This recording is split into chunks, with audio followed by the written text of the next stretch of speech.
प्राचीन भारतीय इतिहास के विषय में हमें जानकारी मुख्यतः 4 स्रोतों से प्राप्त होती है। ये 4 स्रोतों हैं यथा 1 धर्म ग्रंथ, 2 ऐतिहासिक ग्रंथ, 3 विदेशियों का विवरण तथा 4 पुरातत्व संबंधी साक्ष्य। आज हम धर्म ग्रंथ तथा ऐतिहासिक ग्रंथ से महत्वपूर्ण जानकारी हासिल करने वाले हैं। भारत का सर्वप्राचीन धर्म ग्रंथ वेद को माना जाता है, जिसके रचयिता हैं पराशर, ऋषिपुत्र, महर्षि कृष्ण द्वैपायन, वेदव्यास।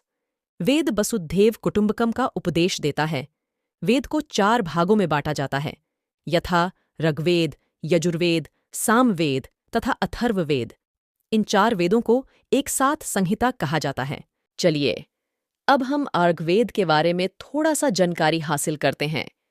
ऋग्वेद संसार का सबसे प्राचीनतम धर्म ग्रंथ है। इसमें 10 मंडल तथा 1028 सूक्त और वर्तमान में 10,462 मंत्र है। मंत्र संख्या के विषय में विद्वानों में कुछ मतभेद है। मंत्र में देवताओं की स्तुति की गई है। इसमें देवताओं का यज्ञ में आह्वान के लिए मंत्र है। यह सर्वप्रथम वेद हैं। ऋग्वेद को इतिहासकार हिंद यूरोपीय भाषा परिवार की अभी तक उपलब्ध पहली रचनाओं में से एक मानते हैं।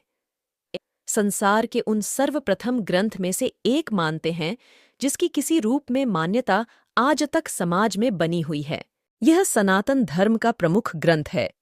ऋग्वेद की रचनाओं को पढ़ने वाले ऋषि को होत्री कहा जाता है।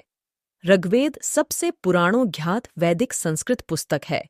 इस वेद से आर्य के राजनीतिक प्रणाली, इतिहास एवं ईश्वर की महिमा के बारे में जानकारी मिलती है। इसकी प्रारंभिक परत किसी भी इंडो यूरोपीय भाषा में सबसे पुरानों मौजूदा ग्रंथ में से एक है। ऋग्वेद की ध्वनियों और ग्रंथों को दूसरी सहस्राब्दी ईसा पूर्व से मौखिक रूप से प्रसारित किया गया है। दार्शनिक और भाषाई साक्ष्य इंगित करता है कि ऋग्वेद संहिता के थोक की रचना भारतीय उपमहाद्वीप के उत्तर पश्चिम क्षेत्र में हुई थी। आर्क संहिता में 1028 सूक्त है। वेद मंत्रों के समूह को सूक्त कहा जाता है, जिसमें एक देवत्व तथा एकार्थ का ही प्रतिपादन रहता है।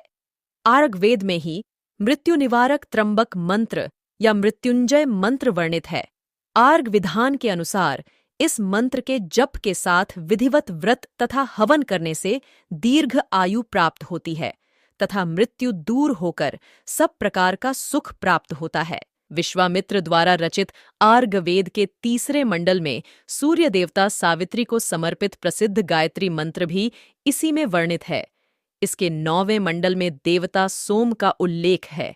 इसके 8वें मंडल की हस्तलिखित आर्चायों को खिल कहा जाता है।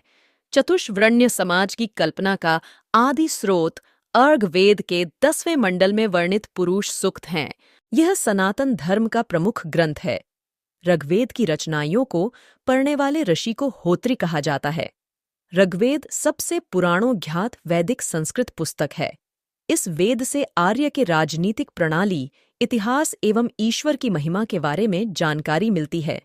इसकी प्रारंभिक परत किसी भी इंडो यूरोपीय भाषा में सबसे पुरानों मौजूदा ग्रंथ में से एक है, जिसके अनुसार 4 वर्ण यथा ब्राह्मण, क्षत्रिय, वैश्य एवं शूद्र आदि पुरुष ब्रह्मा के क्रमशः मुख, भुजाओं, जंघाओं और चरणों से उत्पन्न हुए। ऋग्वेद के कई परिच्छेदों में प्रयुक्त अधन्य शब्द का संबंध गाय से है। इस ग्रंथों को इतिहास की दृष्टि से भी एक महत्वपूर्ण रचना माना गया है।